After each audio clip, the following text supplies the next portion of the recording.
What's up guys, my name is Ace, and welcome back to another gun guide. This is the series where I go into great detail with all of the stats as well as some excellent attachment combinations for every gun in Modern Warfare 3. And in today's episode, we're finally shifting into the shotgun category, and we're going to start it off with the Lockwood 680. And let's start this off with our damage ranges and our one-shot kill potential. And as we can see here with the Lockwood 680, our maximum hit potential is 26.5 meters. Anything beyond that, you can't even get a hit marker. Then our two-shot kill potential is 16 meters. After that, our one-shot kill potential, assuming we're hitting all of our pellets, is 7.6 meters.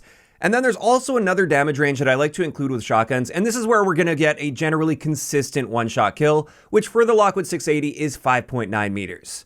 Now, just to clarify, this isn't a guaranteed one-shot kill in this range. Of course, I'm sure many of you guys have experienced that point-blank hit marker before, but this is the range at which you don't have to hit that many pellets to still get a one-shot kill, and you can generally hip fire within this range, and as long as you're reasonably centered, you should still be getting one-shot kills more often than not. And clearly, compared to the other Modern Warfare 3 shotguns, the Lockwood 680 is the winner when it comes to our one-shot kill potential.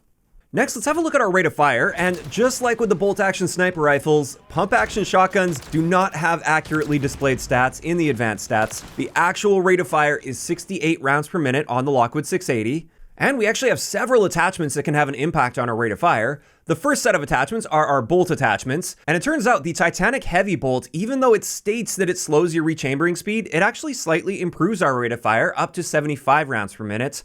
However, if you're really going for that maximum rate of fire, you want to go the Express Light Bolt, which will boost it up to 89 rounds per minute. And then outside of the bolts, the guard attachments also have a minor impact on our rate of fire, at least generally minor impact. As you can see, 3 of them will very slightly improve our rate of fire, but not really by a super noticeable degree. However, you definitely want to keep an eye out for that Lockwood Signature Series Heavy Guard, because this very noticeably reduces our rate of fire down to 60 rounds per minute. So that's an attachment you generally want to stay away from. After that, let's have a look at our pellet spread when hip firing, then when we're in Tac Stance, and then finally when aiming down sight, because just like with most Call of Duty games, when you aim down sight, you will get a tighter pellet spread. And as you can see, out of all of those options, obviously aiming down sight is going to be your best option if you want that tightest pellet spread possible. So anytime you're stretching out your ranges, you generally want to try getting into an aim down sight. And just an alternative way to look at this, let's have a look at our hipfire spread. And both our maximum and minimum hipfire spread with the Lockwood 680 is slightly better than average for Modern Warfare 3 shotguns, which is excellent. And then I'm also going to throw in the aim down sight spread here, so you can see what that looks like against a target at 10 meters. And you can see even without attachments, that's going to hold its own just fine once you get aim down sight. After that, let's get into our handling stats, and our aim down sight speed is actually quite slow at 350 milliseconds. This is one of the ways that they kept shotguns in check in this game, is it does take a while to get fully aimed down sight. Also, our sprint to fire time isn't amazing with this gun. If you're being hyper aggressive against like SMGs, for instance, it is going to take you a bit longer to get that shot off at 200 milliseconds for our standard sprint out time, and roughly 310 milliseconds for our tactical sprint out time. And then let's get into our reload time, and with the Lockwood 680, we will reload each shell individually. And generally speaking, this is going to take around 0.77 seconds or 770 milliseconds per shell to reload. However, if you fire all the way till empty, the first 2 shells will actually reload noticeably slower before you get into that 0.77 seconds per shell. So generally speaking, you do want to try to avoid firing this all the way till empty, fire it down to 1 shot, and then reload at that point. And then finally, for the base stats of this gun, before we get into some of the important attachments to cover, let's have a look at our mobility stats. And across the board, we're basically just right on average for shotguns here when it comes to our mobility stat, so nothing really stands out with the Lockwood 680 here. So there we go, those are the basics of the Lockwood 680 without attachments. However, with shotguns, we have a lot of attachments that have a very significant impact on the guns. And let's start this off with our ammo type. So we're just gonna have a general overview of this because most of them aren't even worth diving into too deep because they're just not worth using, and it's very obvious that they aren't worth using. Like with the bolo shells, for instance. This is effectively like a slug, so you now have an infinite hit potential, although it is gonna be quite inaccurate. We have that same aim down sight spread as far as the inaccuracy for where that slug's gonna go. And to top that off, this actually very noticeably reduces our one-shot kill potential. So it's gonna be a 2-shot kill more often than not. One little benefit you gain is this will delay enemy healing, just like with frangible ammunition. But at least in my opinion, that's kind of useless most of the time because you're just going to be dead because you didn't get a one-shot kill. And sure, you may pick up an assist after the fact, but I'd rather use something that just kills them in the first place. So at least for me, I would never really consider using bolo shells. They're pretty much useless. Next, we have slugs, and slugs are at least a little bit more effective.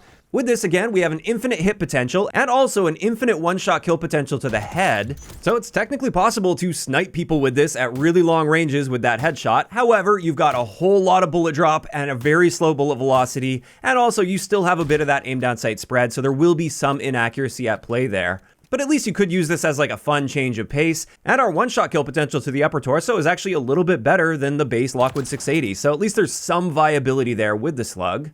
After that, we've got Dragon's Breath, which might look like an attractive option. However, when you break it down, we're very noticeably reducing all of our range values. Aside from our one-shot kill potential, this is basically the same as the base shotgun, but you might notice there that our consistent one-shot kill range is significantly shorter. So it's technically just making the gun less consistent and a little bit worse overall, and I definitely wouldn't recommend Dragon's Breath ammo. And then finally, we have the explosive Slug, and this one's hilarious. Yes, we have a Slug, so it's an infinite hit potential. However, we can't get a one-shot kill to the body, even at point-blank range. The only way you get a one-shot kill with this is to the head within 3.7 meters, which is a tiny range. You have to be practically barrel stuffing them and hit a headshot if you want a one-shot kill. So again, completely useless ammo type. Generally speaking, I just stay away from all of this ammo. However, if I just want to change a pace, the Slugs are at least somewhat viable. So there we go, those are the ammo types. Now let's move on to our barrels, because barrels have a big impact with the shotguns as well, and it isn't necessarily clear just how much they're helping you in game. And one of the key things that I want to point out right up front here is using a different barrel can change your magazine capacity or your tube capacity. And for some reason in this game, your pellet count, the number of pellets that you fire per shot, will match your tube capacity. So in the case of the Stalker Heavy barrel and the Aggressor 712 barrel, for instance, it's got a shorter barrel and shorter tube, so we can only hold 4 shells in there, and every shot that we fire will now only shoot 4 pellets, rather than the default 6 pellets. Whereas on the other end of the scale, we've got the Defender Heavy barrel, which allows us to have 10 shells in our tube, and therefore we also fire 10 pellets per shot.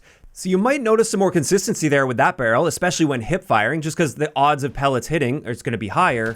However, I still think it's most important to just look at the range values that I'm providing here, because even though you get more pellets with the Defender Heavy barrel, that doesn't mean that you get a better one-shot kill range than the Hammer Forged barrel, which has the standard 6 pellets per shot. That one actually gives us the best one-hit kill potential at 9.5 meters. So the way I look at this is typically if I'm going for like an aim down sight build or just a standard sort of Lockwood 680 build, I'm actually going to lean toward the Hammer Forged barrel because it gives us that best possible one-hit kill potential. However, if I want something that's designed more for hip firing, this is where I'm generally going to lean in the direction of the Defender Heavy barrel, just for that added consistency when it comes to the number of pellets that are likely to hit the target.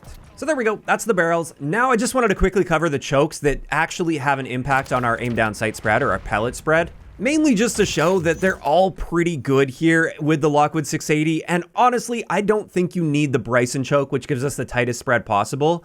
The aim down sight spread with this is just fine within the effective one-shot kill range of this gun anyway, so I generally don't even worry about trying to get the tightest possible spread like I typically would in previous Call of Duty games. One thing I will say though is if you decide to use slugs, you want to tighten up that aim down sight spread as much as possible, and therefore you should definitely be using the Bryson choke with slugs. And there we go. That's going to wrap it up for all of the important attachments, I would say, with the Lockwood 680. Now let's move into some excellent attachment combinations, and we're going to start this off with my all-arounder. This is my favorite Lockwood 680 build. It's just got a nice balance of everything on it. So with this, we're using the X10 full choke, because with this one, even though it doesn't tighten our aim down sight spread, it gives us the best possible damage range boost in the muzzle section, and our aim down sight spread is just fine by default. We've also got that Bryson Hammer Forged barrel. We've got the EXS Solar Flare flashlight in the laser category because this helps with sprint out time. We've got the sawed-off mod for our stock, and then finally that Express Light Bolt, which gives us that 89 round per minute fire rate, which is a nice boost from the base. And with this particular setup, our consistent one-shot kill is going to be 7.6 meters, which is excellent. That's the same as our one-shot kill potential without these attachments, and our one-shot kill potential is now 10 meters, which is very solid for a shotgun in this game. On top of that, we have improved our aim down sight speed very noticeably. It's now 314 milliseconds. Our sprint out time is also nicely improved. It's 169 milliseconds. And finally, we can sprint around the map a bit faster at 5.7 meters per second. So like I said, this is just a really nice all-arounder. I do like getting aim down sight with this more often than not, but if I'm in really close quarter situations, it's also good for hipfire in those cases. And if there's one Lockwood 680 build you're going to take from this video, make it this one. This one is just my favorite all around. In saying that though, I did want to share a Hipfire build as well, and I would actually call this a Hipfire and Tac Stance build. So with this one, we're using the Crownbreaker choke for the best possible Hipfire improvement, the Lockwood Defender barrel, so we have those 10 pellets rather than 6, so that's going to add some consistency and some range. We've got the Bruin Bastion angled grip in our underbarrel, the X10 tactical match stock, and then finally, once again, that Express light bolt for the fastest fire rate possible here. And with this one, we see huge improvements to our hipfire. Our hipfire spread is very, very tight. Most of the time, you don't have to aim down sight with this. However, if you do want to aim down sight, like I said, I'd recommend going Tac Stance with this, so you don't have to wait for the full aim down sight time to take place. And we got a very nice tight spread with this, to the point where we can easily get a one-shot kill out to its maximum one-shot kill potential, which is 8.7 meters. Now, unfortunately with this setup, our sprint out time is slowed down by a noticeable margin, and this is kind of unavoidable if you want all of the benefits of these other attachments. So this is just something you have to work with when it comes to your playstyle. You don't want to be sprinting into fights quite as often, and as long as you make that adjustment to your gameplay, you should be able to find a good amount of success with this build. But then finally, I did want to share a build using slugs with the Lockwood 680. So with this one, of course, we're using the Bryson choke. This is a must-have combined with slugs for that tightest possible accuracy. We've also got the Bryson Hammerforged barrel, the VLK laser 7mW to help with aim down sight speed and aiming stability, which is quite important. I put the Corio Eagle's Eye 2.5x optic on this. Honestly, you can use whatever you want as far as optics go, or even just iron sights is fine. You could open up that attachment slot for something else if you wish. And then of course, we've got the 12 gauge slug. Now with this one, we have a standard rate of fire, our aim down sight speed is a little bit better at 335 milliseconds, but most importantly, our upper torso one-shot kill potential is 10 meters, which is not bad at all, and we can get an infinite one-shot kill to the head. However, of course, we are still dealing with some inaccuracy, even with that Bryson choke on there. Now, just to be clear, this is more so just for a fun change of pace. I definitely prefer the shotgun without slugs, but just in case you want to try out slugs, this is an excellent build. And with that, that's going to wrap it up today's gun guide on the Lockwood 680. As for my thoughts on this gun, I actually think they balanced it really nicely. I think with the slightly slower time to kill of the regular guns in this game, it is really tricky to find that sweet spot between completely useless and completely overpowered when it comes to one-shot kill weapons. And I actually think they've managed to find that sweet spot nicely with this gun. So it's fun to use, you can definitely find a lot of success with it, but it's not totally overpowered, at least in my opinion. But of course, those are just my thoughts on this, and I'd love to hear what you guys think about the Lockwood 680 in those comments down below. Also, if you guys have missed any of the previous gun guides, I will leave a link to the playlist in the description of the video. If you enjoyed this one, a like rating is always appreciated, and don't forget to subscribe for more if you haven't already. I'll talk to you guys next time.